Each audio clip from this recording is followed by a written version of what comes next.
Loida? Badong, Oh. tumawag si Amara. Nasakutan na si Ferdinand kasama mga pulis. Tumakas ka na dyan. Magkita tayo sa kanto. Bilisan mo. Oh, sige, sige.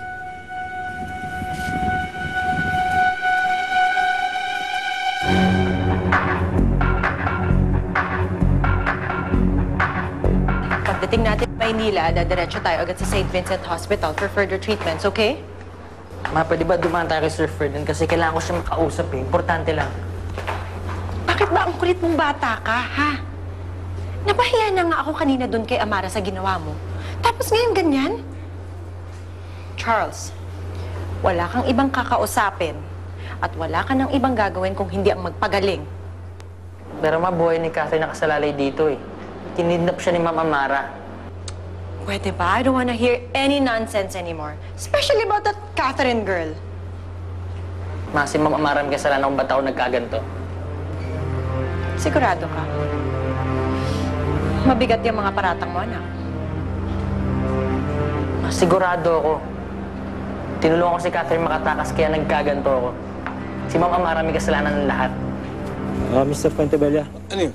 meron kung sana akong gusto ipa-identify sa inyo sa loob. Sige, sige, sige.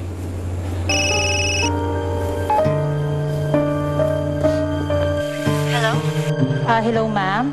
Doktor po ito ni Miss Lilian Puentabella. Nagkamalay na po kasi siya kanina. Hinahanap po niya si Sir Ferdinand. Kaso di namin siya ma-reach kaya kayo na lang po tinawagan namin. Okay, thank you.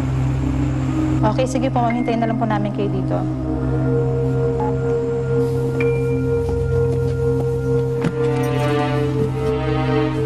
Mara, nakausap mo ba yung sa hospital?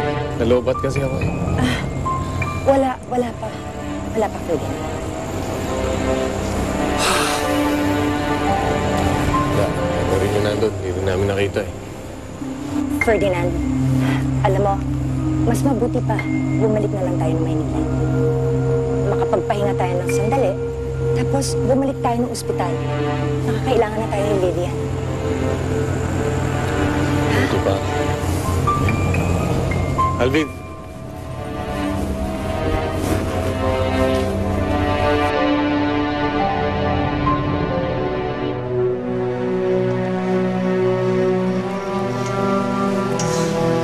Wala na si Mang Badong.